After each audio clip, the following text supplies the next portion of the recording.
Good evening, everyone. When looking up the definition of entrepreneurship, I saw that it was defined as the risk taker in a business. And you see, that has honestly been the motto of my life. I mean, you name it, I was willing to take a risk on it to see if it would become profitable. I remember when I was in school, I started an organization, a candy business, right? Because every entrepreneur starts in school. And I called it the Helping Hands of BEG, where I told students that you are helping to provide financial assistance to a child in need. Until one day, one kid asked me, and he got smart, he said, what does BEG actually stand for? And I was forced to tell him, Brandon Elijah Gibson. You see, you are the helping hands that financially assist me. But that later led me, and that passion that I had, led me to starting another business where I would purchase clothes, shoes, apparel, you name it. I would purchase it online from overseas and imported it into the country. Why? In the hopes of selling it to make a profit. You see, an entrepreneur was just who I was and what I would become. Someone who always saw that potential inside of me was my mother and said that I will become her billion-dollar son. You know why she said that? Honestly, I think it's because I'm her favorite. She's actually in the audience, so we can ask her afterwards. But you see, that potential that she saw and that I had inside of me later led me into starting a pressure cleaning business by the name of Pristine Pressure Cleaning, where I would go to homeowners and I would ask if I could pressure clean their decks. You see, at the time, I lived in Virginia, and I don't know if anybody's ever lived up north. The heat is terrible. I mean, it's terrible, is the best words I can put it. And so what that does is it causes the decks of homeowners to deteriorate, And so what pressure cleaning does is it provides the opportunity to help revitalize those homeowners' decks. So I had identified the problem, the deterioration, destruction of homeowners' decks. I found my target audience, neighbors in my neighborhood, and I identified the solution, pressure cleaning. In my eyes, I had created the foolproof business model, where my goal in the 10th grade of driving to school in a Lamborghini, right? That's everybody's goal in the 10th grade, would come to fruition. What was the reality? I can tell you it wasn't that I had a Lamborghini in the 10th grade. I realized that I went into the business solely believing the idea that if I could get enough funding from my investors, my parents, that I could grow the business to doing $100,000 a year. Now, it's funny when I think about it, and you guys can laugh at that too, because I almost thought it was possible. But what I realized is it was for three main reasons. One, I was 15, and my parents were not going to let me drop out of school to start any pressure cleaning business. Two, my investors, aka those parents that I mentioned, were going to take most of that money anyway. And three, which took me the longest time to realize, is that I was driven mainly by the thought of how much money I could make and not by providing an intrinsic value or purpose to my customers. And you see, I accredit the failures of so many businesses, whether startups or established, to the false perception centered around entrepreneurship. These entrepreneurs believe that if they can bring in as much money into their business, that can be used what fuels the business and grows. You have to ask, why do they think like that? Because entrepreneurs have expenses. They have to pay themselves. They have to pay employees. They have operational costs.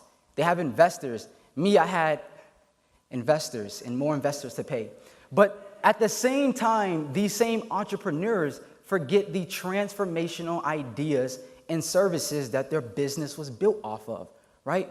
That purpose, before the thought of money even came into the picture. And so in my eyes, I believe it creates an indefinite cut in a business. And in the last speaker, he talked about spinal surgery. And I believe, that can be applied to entrepreneurship. Businesses create a cut in the business that leaves the business vulnerable and susceptible for additional problems to enter the business. And in the story of Pristine Pressure Cleaning, and in the story of so many businesses, that cut becomes an open wound. And what does it do? It causes problems, right? And so I came up with the idea, that I had to figure out, where did these perceptions come from? And how, as entrepreneurs, can we overcome these perceptions, right? Because of profit versus purpose. And inherently, I believe these perceptions come from when we establish our businesses. You see, it's simple. We establish it as either being a for-profit or a non-for-profit. What's the goal of a for-profit business? to make money. What's the goal of a non-for-profit? To serve society and help society in some way without the initial goal of making money. But just because we establish for-profit businesses, it does not permit the business to lose its purpose in the process. You see, purpose is universal and is there not to just help the financial pockets of the business, but is there to help the employees, and more importantly, there to help the customers, the bottom line.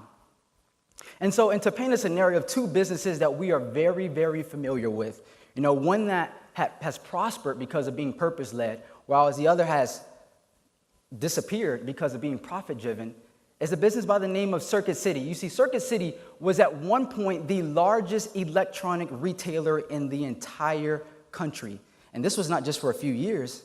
This was nearly for 3 decades, in the 70s, in the 80s, and leading into part of the 90s. But over time, the company began to realign itself about how profitable it was. And they thought it was plausible to let go of its most experienced sales personnel, coupled with opening a spree of new locations. Now, I'm no genius, but that was the perfect storm for a disaster. Money that you already don't have is going to be used to open locations with money, once again, that you do not have.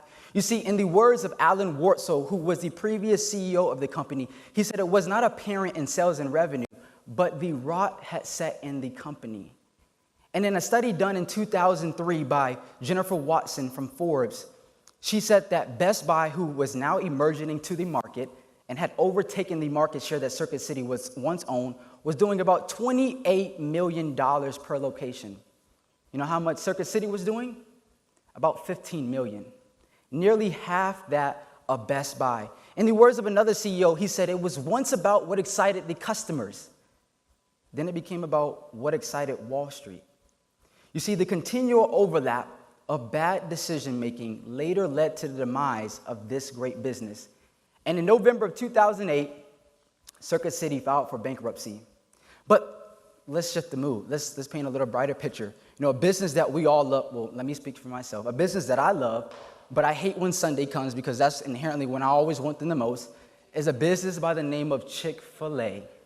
You see, Chick-fil-A was established around the same time period as Circuit City, but has prospered because of being purpose-driven. And in the 70s, they had tremendous and rapid growth. But in 1982, it became the year known as the defining moment for this great business, right? Because of new competition emerging into the market that threatened their preeminent product, that chicken sandwich, that sandwich we all like, was now had new competition. And you couple that with now opening more locations because they were growing so much, their revenue began to drop. Story sounds very familiar, right? But what happened? Corporate devised a meeting where 3 questions were asked. Why are we here? Why are we alive? And why are we in business? And after that, the corporate model was established for this business, with the latter part of it saying to be a positive influence to everyone that we come in contact with. And in a study done in 2014, it says that per Chick-fil-A, it does about $3.1 million per store. Now, that leads the entire fast food industry by a huge margin. A competitor that we all know by the name of McDonald's does about $2.5 million, right? And that's not even the most ironic statistic. When this study was done, it was said that Chick-fil-A had just under 2,000 locations, whereas McDonald's had nearly 14,000 and was open 7 days a week. You see, Chick-fil-A is the model when you put people in control and you allow the values of the business to be the drivers of success, you prosper. And not just is it apparent in these two scenarios of profit versus purpose-driven business, but what do statistics show? The studies show that 85% of businesses that were purpose-led saw an increase in revenue in a calendar year, whereas profit-driven business saw a decrease in revenue. Actually, 45% saw a decrease in revenue in a calendar year. And you ask, why is this? It's very simple. When employees know the purpose of the business, it creates an inviting atmosphere because they want to work at the place that they go to work to. And when customers enter into the business, they feel that atmosphere. And so what effect does that have? It sees a revenue increase and more profitability for the company. And so I wanted to figure out, how powerful purpose was in general. And so I did an experiment on my own. I asked my mom what may be seen as an eccentric question. I asked her, why did you have kids? This was the response I got to it. Really? Fox emoji with the mouth open. I could hear her saying, really, Brandon? Why are you asking me this, huh? Why? I said, no, Mom, really, why did you have kids? And this was her response. The enjoyment of loving someone who would love me back. But the most important part was this last line, making a difference in their lives. And before you guys say, oh, because I know that's what you guys are thinking, just as I am to my mother, so is the business to an entrepreneur. You see, entrepreneurs are fathers and mothers as well. And what is the job of a father and mother? To nurture the business so that it goes on to make a difference in the lives of the people they come in contact with, just like a child. And if we want to have sustainability within our businesses, then we must lead with purpose. Thank you.